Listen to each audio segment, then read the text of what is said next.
पुणे की रहने वाली किशोर चंद्र अग्रवाल की पत्नी 40 वर्षीय राधा अग्रवाल 22 जून 2019 को घर से अपनी स्कूटी लेकर निकली थी। उसने घर पर बताया था कि वह अपनी सहेलियों के साथ साईं बाबा के दर्शन करने शिरडी जा रही है। 25 जून तक राधा अग्रवाल लौट के नहीं आए तो घर वाले ने राधा अग्रवाल को फोन मिलाए, लेकिन राधा का फोन स्विच ऑफ आ रहा था। चलिए जानते हैं आज का क्राइम स्टोरी का पूरी कहानी। 31 साल के आनंद निगम मूल रूप से कर्नाटक का रहने वाले थे।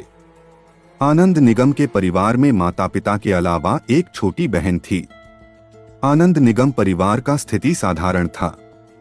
जब आनंद निगम के पिता का निधन हो गया तो घर की जिम्मेदारी आनंद पर आ गई। आनंद निगम रोजी रोटी की तलाश में परिवार के साथ पुणे आ गया और वहां की वृंदावन कॉलोनी में रहने लगा।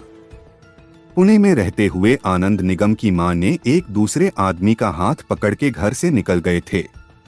आनंद निगम के बहन जवान हुई तो उसने भी लव मैरिज कर ली। इसके बाद आनंद ने भी शादी करके अपना घर बसा लिया। समय गुजरता गया, आनंद निगम 2 बच्चों का बाप बन गया। आनंद निगम का परिवार बढ़ते गया तो पैसा का भी जरूरत बढ़ते गया। अपनी रोजी रोटी के लिए उसने एक पुरानी कार ले ली और लोगों को कार चलाना सिखाने लगा। आनंद के पास ड्राइविंग सीखने के लिए ज्यादातर महिलाएं आती थीं। आनंद निगम का विचारधारा बहुत अच्छा होने के नाते अधिकतर महिलाएं उसके प्रभाव में आ जाती थीं। ड्राइविंग सिखाने वाली महिला भी उनका दोस्त बन जाती थी।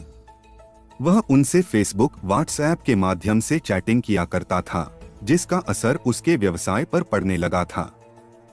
जब यह बात आनंद निगम की पत्नी को पता चला तो पत्नी ने आनंद निगम को आड़े हाथों लिया और चेतावनी भी दे दिया। विवाद इतना बढ़ा कि उसे अपना कार ड्राइविंग का धंधा बंद करना पड़ा। ड्राइविंग का काम बंद होने का कारण आनंद निगम को परिवार चलाना मुश्किल हो गया। इसके बाद आनंद निगम को परिवार चलाने के लिए कोई काम धंधा करना बहुत जरूरी था। उसने अपने जान पहचान वालों और दोस्तों से ब्याज पर पैसे लेकर एक चाय दुकान शुरू कर दिया। चाय दुकान पर वह बीड़ी, सिगरेट, गुटखा भी बेचता था। पूरे दिन दुकान चलाने के बाद भी कोई खास आमदनी नहीं हो पाती थी। घर का खर्च निकालना भी मुश्किल हो जाता था। आनंद को ऐसे में उसे कर्ज उतारना भी मुश्किल हो गया था। नतीजा यह हुआ कि उसका कर्ज बढ़ते बढ़ते 2 लाख के करीब पहुंच गया। आनंद इसी चिंता में रहता कि कर्ज कैसे उतारे। आनंद सोशल साइट्स पर एक्टिव रहता था। एक दिन उसने फेसबुक पर राधा अग्रवाल का प्रोफाइल देखा तो उस पर मोहित हो गया। उसने बिना देर किए फ्रेंड रिक्वेस्ट भेज दी। राधा अग्रवाल ने भी आनंद निगम का फोटो देखते ही उसकी फ्रेंड रिक्वेस्ट स्वीकार कर ली। आनंद निगम और राधा अग्रवाल की उम्र में काफी अंतर था। राधा अग्रवाल आनंद निगम से करीब 10 साल बड़ी थी, लेकिन दोनों को इस उम्र से कोई फर्क नहीं पड़ा। कुछ दिनों की चैटिंग के दौरान दोनों में गहरी दोस्ती हो गई। दोनों फोन में भी बात करने लगे और धीरे धीरे वे एक दूसरे के करीब आने लगे। राधा अग्रवाल शहर के करोड़पति रियल एस्टेट कारोबारी किशोर चंद्र अग्रवाल की पत्नी थी। राधा के 16 वर्षीय बेटे मानव अग्रवाल जो कॉलेज में पढ़ाई कर रहा था। राधा अग्रवाल शादी के पहले से ही खुले विचारों वाली थी। वह किसी प्रकार के बंधन में नहीं रहना चाहती थी। शादी के बाद उसे परिवार भी वैसा ही मिला था। घर में उसे किसी प्रकार की कोई कमी नहीं थी। राधा अग्रवाल को एक ही चीज का कमी हो रहा था, पति का सुख। क्योंकि पति किशोर चंद्र अग्रवाल अपने रियल एस्टेट कारोबार में ज्यादा व्यस्त रहते थे, टाइम के मुताबिक घर भी नहीं पहुंचते।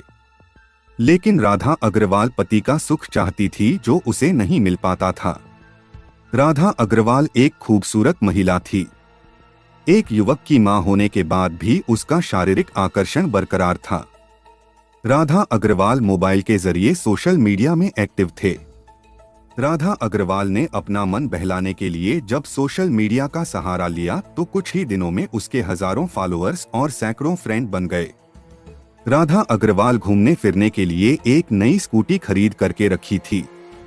राधा अपना न्यू फोटो हमेशा फेसबुक पर अपलोड करती थी, जिससे उसे काफी प्रशंसा मिलती थी। सोशल मीडिया से जुड़ने के बाद राधा अग्रवाल के चेहरे पर अक्सर चमक दिखाई देती थी। वह अपनी इस जिंदगी से काफी खुश रहने लगी थी। राधा अग्रवाल के पास पैसों की कमी नहीं थी। खर्च करने के लिए उसके पास पैसा ही पैसा था। राधा अग्रवाल के पास अपना एक स्कूटी थी। वह आनंद निगम के संपर्क में आकर कुछ इस प्रकार फिसली कि अपनी मर्यादा को भी भूल गई। जब भी मौका मिलता दोनों पुणे शहर के किसी भी होटल में जाकर चुप चुप के मिलते थे और शारीरिक संपर्क बनाते थे। समय अपनी गति से चल रहा था। राधा अग्रवाल अब पूरी तरह से आनंद निगम पर आंख मूंद कर भरोसा करने लगी थी। आनंद निगम राधा अग्रवाल को जो भी कहता उसे वह दिल से स्वीकार करती थी। आनंद निगम को जब इस बात का पूरा यकीन हो गया कि राधा पूरी तरह उसकी दीवानी हो चुकी है, आनंद निगम ने अपने ऊपर चढ़े कर्जे को उतारने की एक खतरनाक योजना तैयार कर ली। राधा अग्रवाल के पास कभी धन दौलत का कमी नहीं था। राधा अग्रवाल 2 लाख 4 लाख रुपए आनंद निगम को ऐसे ही दे सकती थी। आनंद बहुत चालाक था। आनंद अपने ऊपर किसी प्रकार का बोझ नहीं रखना चाहता था। इससे रिश्ता खराब होने पर राधा अग्रवाल भी उससे अपना पैसा मांग सकती थी। यही सब सोचकर वह सिर्फ अपनी योजना पर ध्यान देने लगा। योजना को अंजाम देने के लिए एक दिन आनंद ने राधा से कहा, राधा तुम बहुत हैंडसम हो, अगर तुम्हारा फोटो हम किस मैगजीन का फ्रंट पेज में छापेंगे तो तुम सेलिब्रिटी बन जाओगी। यह बात सुनकर राधा अग्रवाल बहुत खुश हो गया। आनंद निगम ने राधा अग्रवाल को बोला, तुम अपने फोटो को कभी करीब से नहीं देखा? यह सुनकर खुश होते हुए राधा बोली, सच? आनंद बोला, देखो मैं चाहता हूं कि तुम्हारे फोटो कोई नेचुरल जगह पर उठाना चाहिए। नेचुरल फोटो होने का कारण जल्द मैगजीन का फ्रंट पेज में छप जाएगा। यह बात सुनकर राधा अग्रवाल राजी हो गया।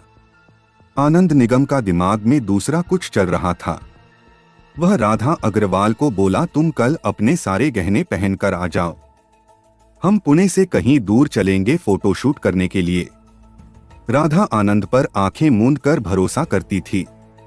इसलिए जून 22 की सुबह राधा अग्रवाल अपने सारे गहने पहनकर घर से निकली।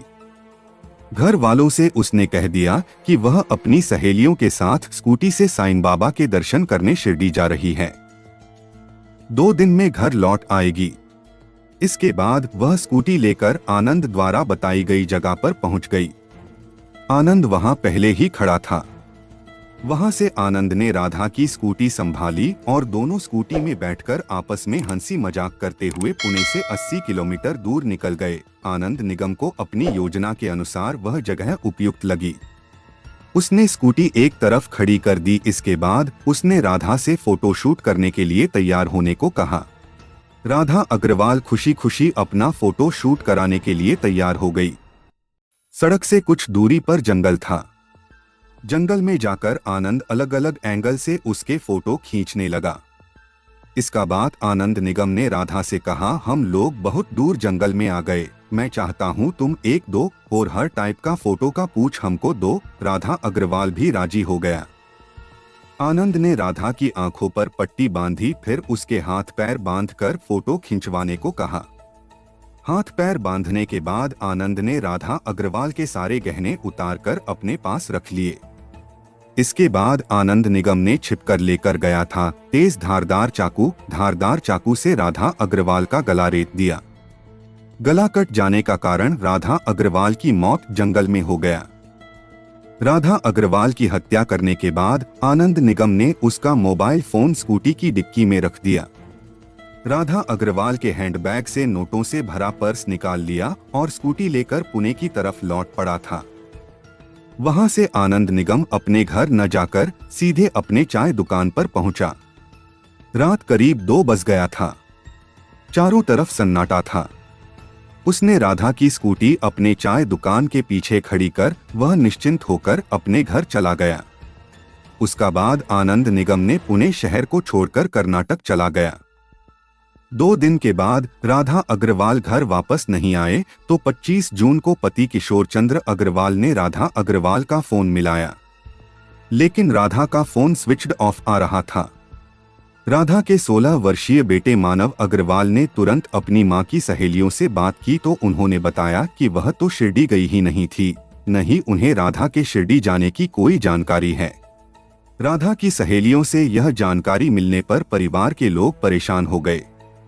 25 जून की शाम को ही मानव अग्रवाल अपने दोस्त के साथ पुलिस स्टेशन पहुंच गया।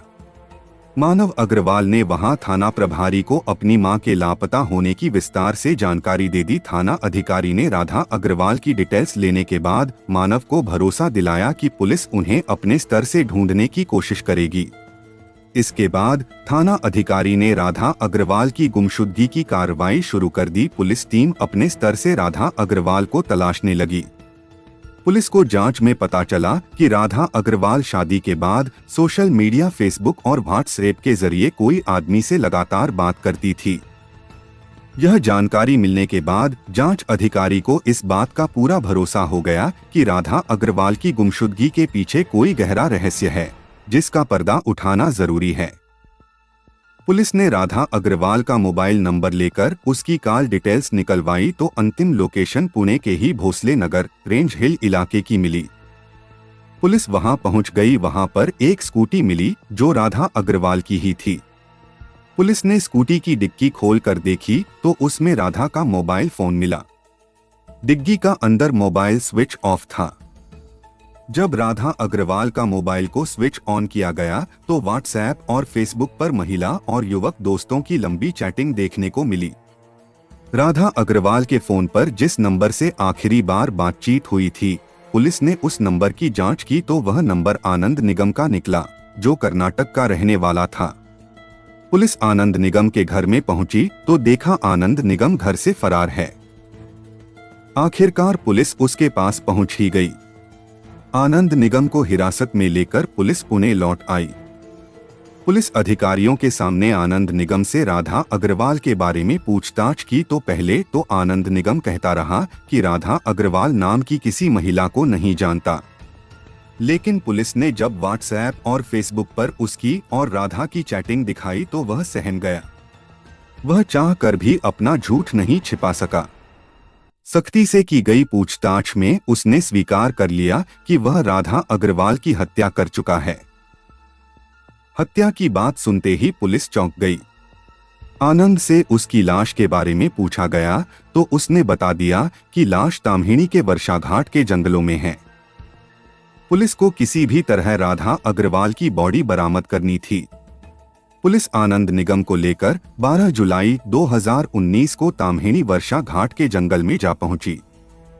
जंगल में राधा अग्रवाल के केवल कंकाल और कपड़े मिले। उसका मांस जंगली जानवर नोच नोच कर खा चुके थे।